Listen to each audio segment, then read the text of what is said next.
ভাই আপনারা দেখতে পাচ্ছেন মুর্শিদাবাদ মিডিয়া ইউটিউব চ্যানেল। ভাই আপনারা জানেন যে যেভাবে সামনে একটা রাজনীতি একটা আসছে, যেহেতু 2026 একটা ভোট আসছে, আপনারা জানেন CPM, Congress, BJP, Trinamool, ISF আপনারা জানেন সে দলগুলো নিয়ে এখন বাংলায় এখন তোলপাড় চলছে। তার সাথে সাথে আপনারা জানেন বলা বলি কথা ভাইজান, কিছুদিন ধরে আমি মানুষের কাছে রাজনীতিতে সত্যটা মানুষের কাছে তুলে ধরছি। উদ্দেশ্যটা কি আপনাদের কাছে সেই নিয়ে আলোচনা করব আমি মুর্শিদাবাদ মিডিয়া। আসেন, এখন ভাই মুসলমানের নেতা শওকত মোল্লা আপনারা জানেন, যিনি তৃণমূলের নেতা শওকত মোল্লা, সে শওকত মোল্লা এই হিন্দুদের দুর্গা পুজোতে যাচ্ছে, বিভিন্ন রকম কাজে তারা লিপ্ত হচ্ছে, পুজো করছে, প্যান্ডেলে যাচ্ছে, ফিতা কাটছে।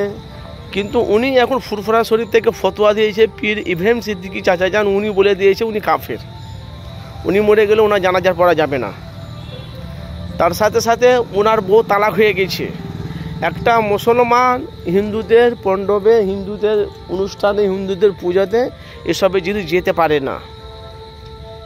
এখন বলা বলি কথা, শওকত মোল্লার বউ তালাক হয়ে গেছে, আর যেই এসব কাজটা করেছে আপনারা জানেন যে সত্যটা আমি মানুষের কাছে তুলে ধরি বিস্তারিত। ভাই বলা বলি কথা, এখন আমাদের ফুরফুরা শরীফের যে বড় দরবার আপনারা জানেন, নতুন বাড়ি পীরজাদা তোহা সিদ্দিকী চাচা যান আপনারা জানেন, তিনি কিন্তু তিনাকে নিয়ে শওকত মোল্লা বিভিন্ন রকম কুমন্তব্য করেছে। শওকত মোল্লা আপনারা জানেন, সেই শওকত মোল্লা বলছে তোহা সিদ্দিকীকে ভিখারি, তোরা লোকের কাছে হাত পাতিস, বিভিন্ন রকম কনি, এটা বিভিন্ন রকম কথা বলছে। কিন্তু ভাই আমি যতটা জানি যে পীর পরিবারে মানুষের টাকার অভাব থাকে না, এদের নজরানা তাই আপনারা জানেন মুসাফা করে। কিন্তু এখন বলা বলি কথা, এখন তোহা সিদ্দিকীর আবেদন মানুষের কাছে, দিদির কাছে কাউজারকে চাইছে ভাঙড়ে, ক্যানিংপুর ভাঙড়ে, আরাবুলকে, জুলফিকারকে, এরা হলো তৃণমূলের খুঁটি। তোহা সিদ্দিকী চাচা যান বলছে এই শওকত মোল্লা তৃণমূলে এসে সব সর্বনাশ করে দিয়েছে, উনি একাই রাজত্ব করতে চাইছে। তো আজ রাজত্ব করতে চাইছে আপনারা জানেন। তার সাথে সাথে এখন দেখতে পাচ্ছি শওকত কিন্তু সিপিএমের হারমার্ক ছিল আপনারা জানেন। সেই শওকত মোল্লা দেখেন, শওকত মোল্লা আরাবুলকে জেলে পাঠালো, শওকত মোল্লাকে একে তোমার কাউজারকে বাদ দিল, জুলফিকার, এটা সব কেন উনি একাই রাজত্ব করতে চাইছে, ভালো করে কথাটা বুঝবেন। কিন্তু এখন মুখ্যমন্ত্রীর কাছে আবেদন তোহা সিদ্দিকীর যে ভাঙড়ে আরাবুলকে, কাউজারকে, জুলফিকারকে দরকার। ভাই আপনাদের মতামত জানাবেন অবশ্যই। আপনারা জানেন যে আমি মুর্শিদাবাদ মিডিয়া মানুষের কাছে ভাই সত্যটা তুলে ধরি, তা আপনাদের মূল্য মতামত জানাবেন। 2026 বিধানসভা ভোটের আগে যদি মুখ্যমন্ত্রী মমতা তোহা সিদ্দিকীকে বলে তবে উনি ভাঙড়ে যাবে, ক্যানিংয়ে যাবে। আর ভাঙড় ক্যানিংয়ে গেলে হাঁপাবে, কে হাঁপাবে? কাউজার, পালাবে, রাস্তা পাবে না।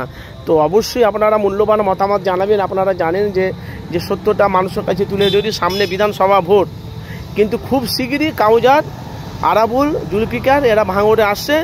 আর 2026-এর আগে, 2026-এর পরও শওকত মোল্লাকে রাজনীতি থেকে রিজেক্ট যদি কেউ করে, তোহা সিদ্দিকী চাচা যান করবে। কেন আমরা দেখেছি বাংলাতে যদি তৃণমূলের কেউ যদি উন্নয়ন করে থাকে, হেল্প যদি কেউ যদি করে থাকে, মুখ্যমন্ত্রী মমতা বন্দ্যোপাধ্যায়, তার নাম হলো তোহা সিদ্দিকী। আমরা জানি যে তোহা সিদ্দিকী মুখ্যমন্ত্রী মমতা বন্দ্যোপাধ্যায় বহুত কিছু তার কাজ করেছে, মমতা বহুত কিছু কাজ করেছে মমতার।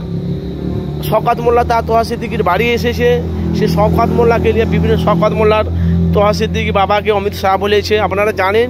বিশাল বড় এখন দাণ্ডব চলছে। কিন্তু ভাই এতদিন ইটের সাথে লড়াই করেছে, এখন পাহাড়ের সাথে ঝড়, এর শেষ না দেখে ছাড়বে না তোহা সিদ্দিকী চাচা যান। আপনাদের মূল্যবান মতামত জানাবেন।